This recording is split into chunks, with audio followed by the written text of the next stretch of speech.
Estamos lendo a primeira carta de São Paulo aos Tessalonicenses. No trecho de hoje, São Paulo fala sobre a parousia. Essa palavra que não é traduzida, é um termo técnico do grego, que significa em geral presença, mas que nos dias em que o Novo Testamento foi escrito, era a palavra com que se designava a chegada repentina do imperador e da corte numa cidade para prestação de contas. De repente,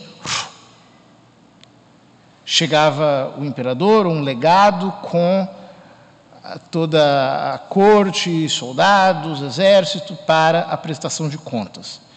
Então, essa imagem que o ouvinte do Novo Testamento tem quando escuta falar dessas coisas. Quanto ao tempo e à hora, meus irmãos, a palavra aqui é difícil de traduzir, porque São Paulo fala quanto ao Cronos e ao Kairos. Cronos é o tempo cronológico. Kairos é uma espécie de momento em sentido muito abundante. Quando, por exemplo, acontece um fato extraordinário, ou quando todas as coisas convergem para que se suceda um fato inusitado, inaudito, maravilhoso. Isso é o Kairos, esse momento em sentido mais profundo. Quanto ao Cronos e ao Kairos, meus irmãos, não há por que vos escrever. Vós mesmos sabeis perfeitamente que o dia do Senhor virá como ladrão de noite. Então, ele retoma um tema do Velho Testamento, um tema do dia do Senhor, aparece também várias vezes no Novo Testamento essa referência, para falar do dia do julgamento, o dia em que Deus virá para acertar contas com a humanidade. Esse é o dia do Senhor. É muito interessante porque no calendário nós temos dias especiais, né? Então, por exemplo, amanhã, ou melhor, depois de amanhã, dia 7 de setembro, é o dia da pátria. Outro dia é o dia disso, o dia daquilo. O dia que Deus chama de seu é o dia do juízo. Esse é o dia do Senhor, de mais ninguém. É o dia em que Ele vai estabelecer a justiça sobre a face da terra.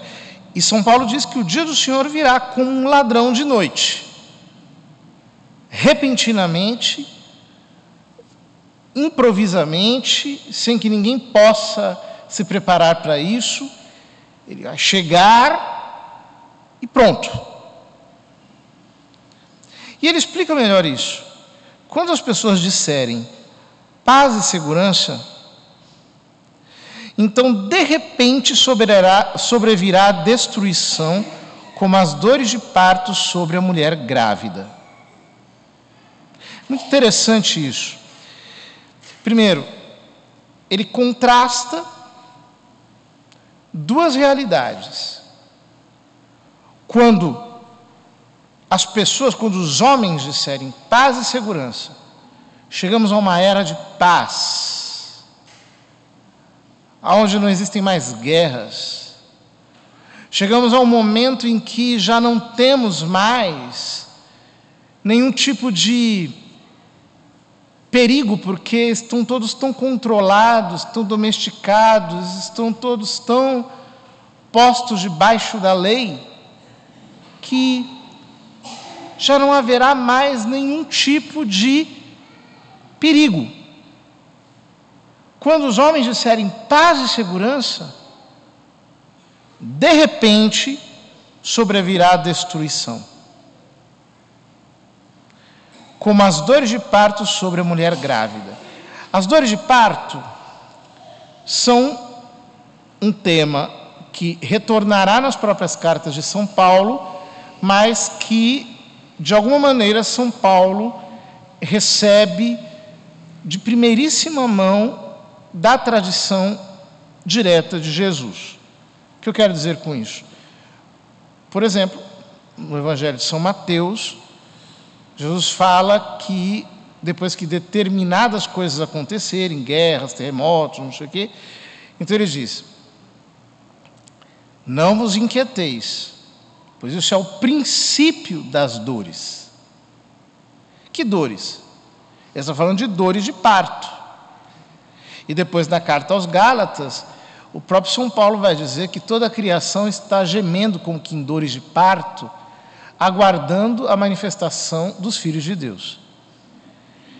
Ou seja, essas dores de parto, elas se tornam como contrações mais intensas e mais constantes, portanto, esses fenômenos vão se adensando, mas a hora do parto, a hora do retorno do Senhor, será repentina. Assim como a mulher não sabe quando vai dar à luz, hoje em dia até que com a tecnologia médica é possível, mas nos tempos antigos era impossível. Então, do mesmo modo acontecerá o retorno do Senhor. E diz: e não poderão escapar. Vão ser pegos com as armas na mão. Imagine o homem pecador flagrado por Deus, repentinamente. Um homem obstinado no pecado, um homem descrente, um homem que diz que Deus não existe, que passa a vida inteira combatendo contra Ele, de repente, flagrado por Deus, com as armas na mão. Não tem para onde correr, não tem o que fazer, não tem para onde escapar. É assim que o dia do Senhor vai chegar. Vai chegar repentinamente e não haverá margem de escape. Hoje os homens podem fazer o que quiserem, né? Mas o dia do Senhor virá. E quando o dia do Senhor vier, não tem como disfarçar. Quem é justo, quem é justo e é ímpio. Ponto final. Mas vós, meus irmãos, não estáis nas trevas, de modo que esse dia vos surpreenda como um ladrão. Algumas pessoas interpretaram esse versículo errado, dizendo que os fiéis poderiam conhecer a época do retorno do Senhor. Mas isso não é verdade. Ele não está falando sobre que nós não seremos pegos de surpresa. O que ele está dizendo é o contrário, é que nós, e ele vai explicar um pouco mais adiante isso, nós procuramos viver uma vida vigilante, estar preparado sempre, para que o Senhor, quando vier, não nos encontre dormindo, como ele mesmo dirá. Todos vós sois filhos da luz e filhos do dia. Não somos da noite nem das trevas. Portanto, não durmamos como os outros, mas sejamos vigilantes e sóbrios.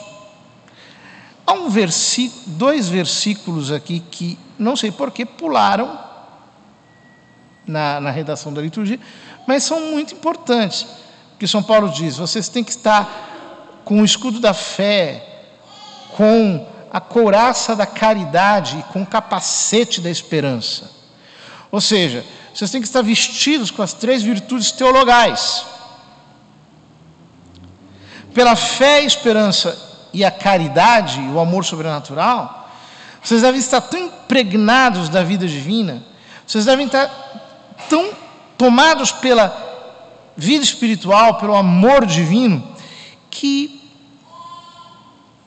o dia do Senhor não lhes causará nada a não ser alegria. Diferente dos outros homens que têm medo, vocês devem levantar as mãos para o céu e dizer: Maranata, vem, ora vem, vem, Senhor Jesus. Estamos esperando o seu retorno. Deus não nos destinou para a ira, mas para alcançarmos a salvação por meio de nosso Senhor Jesus Cristo. Isso ele está dizendo para a igreja, para quem é fiel, para quem crê. Deus não te destinou para a ira, mas para que alcances a salvação por meio de nosso Senhor Jesus Cristo. Isso para nós deve ser uma palavra de conforto, porque algumas pessoas pensam assim, mas será que no final de tudo eu não vou acabar indo para o inferno? Todo mundo tem medo do inferno se crê de verdade, né?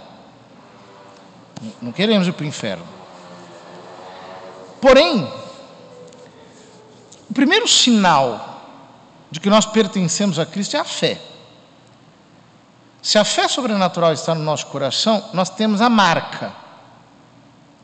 Mas não apenas isso. A fé nos leva a amar Cristo. A fé age pela caridade. O Deus que nós conhecemos pela fé, nós passamos a amar pelo amor, pela caridade sobrenatural.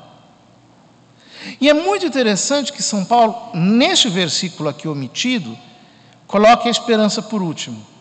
Por quê? A esperança é uma espécie de acelerador. Eu espero, quanto mais espero, mais eu creio, mais eu amo. Quanto mais espero, mais eu creio, mais eu amo. Quanto mais eu vivo pendente das realidades definitivas, mais eu creio, mais eu amo. E, portanto, se eu estou vivendo na fé, na esperança e na caridade, eu posso saber que Deus não me destinou para a ira, mas para alcançar a salvação por meio de nosso Senhor Jesus Cristo. Não é pelos meus méritos, não é por quem eu sou, é por quem Ele é. É porque eu deposito minha fé total no Salvador. É porque Ele morreu no meu lugar e expiou os meus pecados no alto da cruz. E porque eu nele creio e o amo, minha esperança está totalmente depositada nele. Ele morreu por nós para que, quer vigiando nesta vida, quer adormecidos na morte, alcancemos a vida junto dele. Por isso, exortai-vos e edificai-vos uns aos outros, como já costumais fazer. São Paulo termina essa série de versículos dizendo que nós temos que nos animar e nos edificar mutuamente com essas palavras de esperança. Deus não nos destinou para a ira. Cristo morreu em nosso lugar. Temos que depositar nossa confiança completa nele. Temos que estar cada dia mais e mais intensamente unidos a ele pela fé, pela esperança e pela caridade. Queridos irmãos, quanto mais o mundo caminha, pior fica. A nossa única esperança é o dia do Senhor. É o retorno de Cristo. Quando o Senhor virá nas nuvens do céu com grande poder e glória para estabelecer a retidão e levar os eleitos à vida eterna. Que nós jamais percamos de vista esse grande dia. Que ele seja o nosso maior desejo. Que nós sejamos ansiosos pelo retorno do Senhor, tanto quanto Noé era ansioso para que se cumprisse a promessa do dilúvio.